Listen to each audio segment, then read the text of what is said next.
Hello, welcome to another episode of Forgotten Cemeteries of Pennsylvania. This visit, every time I come to these places, I get the eerie feeling that there used to be a community here, families and people, stories that will never be told, but today is a good reminder on the historical disappearance of these places.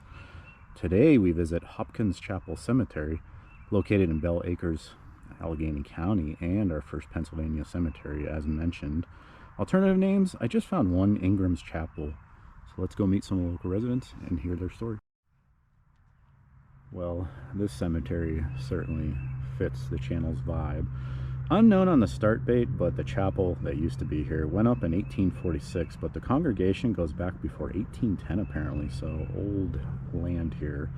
Back then, a Reverend Thomas McLennan came to, I'm going to massacre this, Soweekly Valley, or translated from the neighboring tribe that used to be here, Raccoon Town. So maybe they had a lot of wildlife and raccoon problems. I don't know. He would organize the first Sunday school in the area. I guess he's credited as well as preaching the first Methodist service in Pittsburgh, but he purchased a farm in 1811 that overlooked the big creek around here, which is very close, I guess. He would die in 1820, though.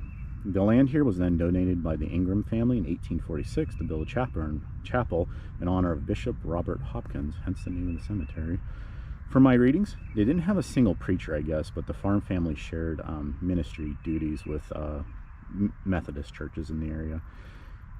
In 1916, the brick chapel would be highlighted in a newspaper as a highly recommended Sunday drive visit. Described as a chapel with pine pews, the rustling of the forest trees, and fresh breeze coming through the chapel door. It's kind of got that feel today, minus the chapel. I don't know where it is. Apparently you can find the foundation, but I have not seen it yet. Bishop Hopkins, from my readings, got by on financial support from the big church in town, but ultimately and sadly, the chapel would close in 1920, citing money struggles. What you see ahead is what's left of the cemetery. It would be utilized for burials in the 1930s, and the last burial looks like it was 1946. In 1935, a survey revealed 125 known grave sites in the area. However, Find a Grave only displays 24 memorials to give you an idea on the names lost throughout time. The chapel stood alone in the woods and was left behind for many years. Bricks were taken from the house of worship, gravestones were vandalized, and at some point, some of the headstones were just taken for some odd reason. Part of the reason for the chapel being stripped of bricks was primarily due to the Great Depression in the 1940s. Today, allegedly, the only remains are a sunken outline of the chapel foundation, so we'll just see if we could locate that during our tour. It's really overgrown up here and in the middle of nowhere. Depressions in the earth hint of old graves as well. There's also believed to be a war veteran buried here, but I could not find anything on my end in my research. Today, not much. It'll sort of be a scenic short visit. We will hopefully locate the Ingram and McKellen family markers, but it's going to be a challenge. There's heavy damage up here. You can see just kind of the bases are left. We will also learn why carrying a ham through the frontier wilderness was not the best idea back then, so that'll be a fun story. I think this might be John and Sarah Ingram's final resting place.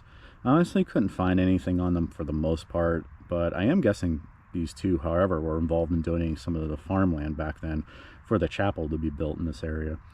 As you can see, the memorial has fallen and was most likely vandalized at one time. The only McLennan I could find was Lewis here, and I think that used to be on top of that, so it might have got vandalized at one time. As we discussed in the opening, Reverend Thomas McLennan was believed to be the first minister to preach Methodist in Pittsburgh. I think Lewis here may be the Reverend's son, if Find a Grave is being truthful to me. The father listed is shown as being born in Ireland in 1767 and dying in 1820, and this is when Bishop Hopkins would take over the chapel, so things are kind of lining up. From my readings, the neighbors in Bell Acres Borough would gather at the McLennan house to hear the gospel from Thomas. Find a Grave also lists Lewis's father and mother. Burial details is unknown, though, so unsure if they reside at this cemetery. Some final notes on the history of this area, and a nice little scenic view for you, includes the local circuit, which was composed of the Hopkins, Franklin, Fleming, and Island chapels. Circuit riders, also known as horse preachers, were Methodists who commonly lived in not so heavily populated areas, so they would ride the rural villages out in the middle of nowhere to preach the word. Often frontier settings, if you will, and with that came dangers. There's actually a story I found from one of the locals here in the county, a Reverend Hodge Eagleson, who I believe was part of the Franklin Chapel, and he tells a little story I found online. One of the founders of the Franklin Church Chapel, however, James Pinkerton, wants to give a reverend a present for his circuit riding, you know, give him a little food on the way. So he chooses a smoked ham. So he travels to Perrysville to pick it up. However, a slight oversight on his part include bears roaming the forest in the area, and apparently they were very fond of ham. So you see where this is going. I guess on his walk back through the wilderness, he hears crackling behind him, turns around, only to find a giant bear making a beeline for him. He bolts and tries to outrun the bear. Good luck with that. But it quickly gains on him. Thus, James finally ditches the ham. He would watch from afar as the bear ate his present for the preacher.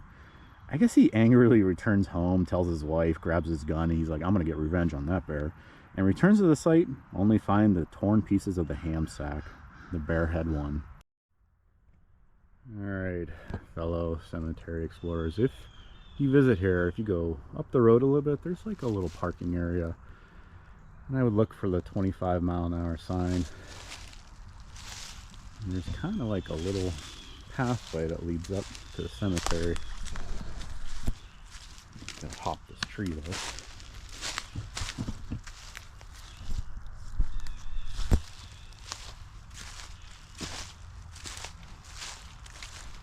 Very much abandoned. I did like a pre-walk though, and I did find bricks everywhere, so that must be the bricks from the old chapel, I would guess. It's kind of oddly set up. I'll show you what I mean soon, but I thought this was like the core of the cemetery grounds. But there's like a random memorial way on the other side of this area. I'll show you. But as you can see, a lot of bases, not a lot of memorial stones sitting atop them.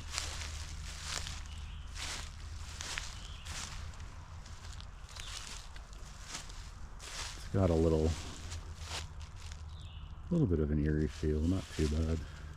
I think it's more just the whole community used to be here. Now it's all gone. It's just a weird feeling when you visit. Yeah, the sunlight's lighting up his headstone. Talked about Lewis. Looks like that's Amy on top. Looks like John Thomas, perhaps. Can't really see. Clearly not taken care of at all. Pretty forgotten.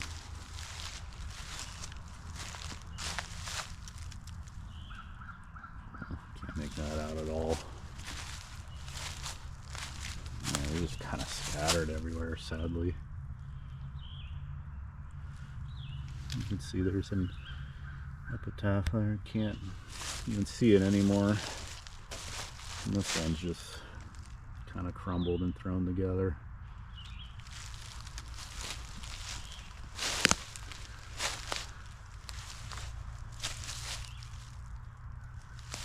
Be advised, when I parked down there, there was like a hunting warning. So you might want to wear something bright. I did not know that.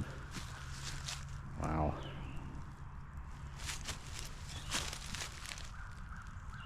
This one, there's no writing at all. I can see like a little design on it right there, but it's just kind of tossed afar in the woods. Wow. Rough shape. Sad. For such a big part of history in the area.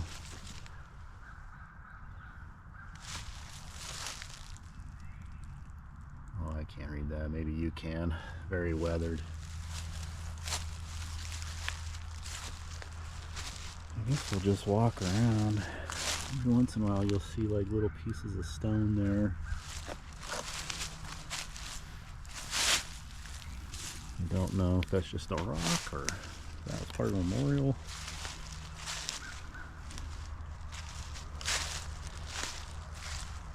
I haven't walked over here yet. Maybe we'll just go for fun, but I don't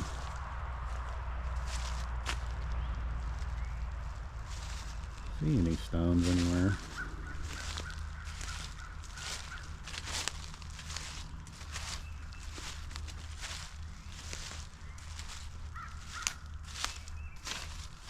Guess that means something somewhere.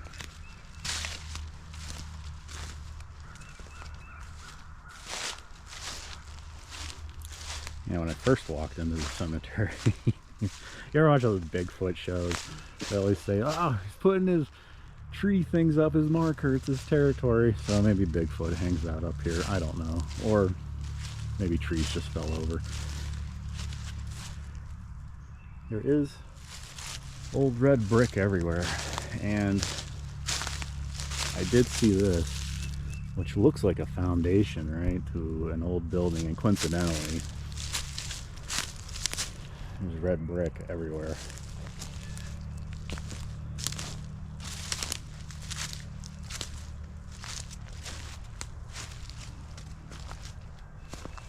So maybe this is where the chapel once stood. I really don't know.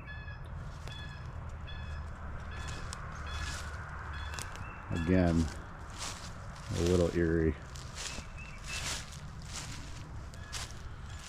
And if you follow the brick path, it does kind of make a rectangle, if you will.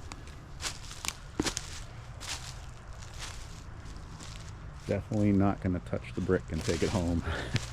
Seems a little disrespectful. I'm sure people do that. But yeah, I walked over here, and then there's just a random base over here, and no headstone, sadly. I don't think that's anything over here. I think that's just a rock. Yeah.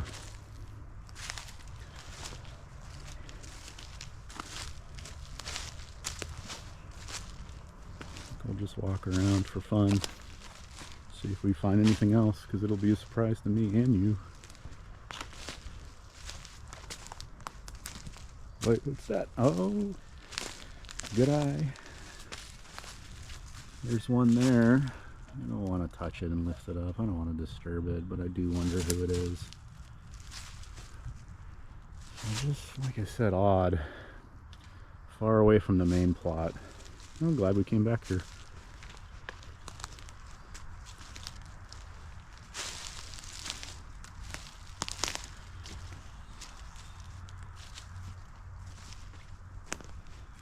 I think I hear a dog on a chain. I hope he doesn't run up here.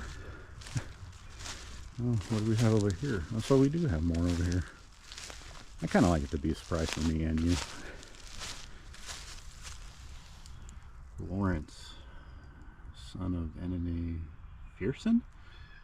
Oh, he's only 15. There's one there too, and oh boy, look at that. That tree falling on it and cause that damage? I don't know. Wow.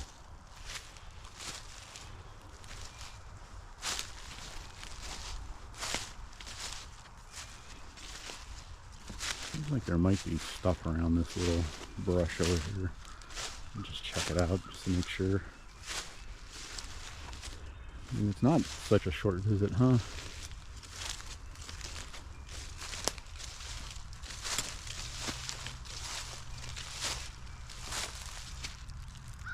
I can't tell. It's so weathered and old. There's someone here too. Wow.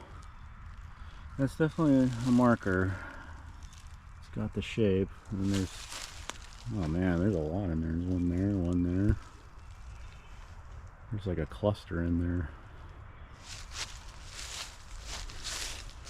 Jeez.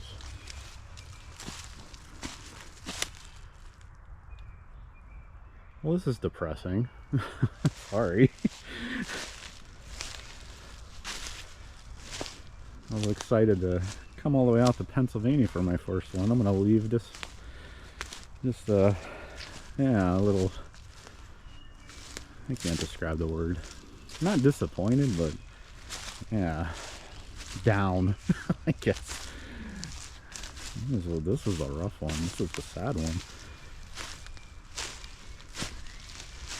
Anywho, we got our third state on the list. Obviously Oregon. We got Ohio now, Pennsylvania. So for all the Pennsylvania people watching, hope you enjoyed it. This is an Oregon channel, but I thought I'd visit your neck of the woods and check you guys out. Anyways, have a good one all. If you have any other recommendations for cemeteries to visit in mainly Oregon, feel free to pipe up below. Hope you're doing all right, and thank you for watching. Have a good one.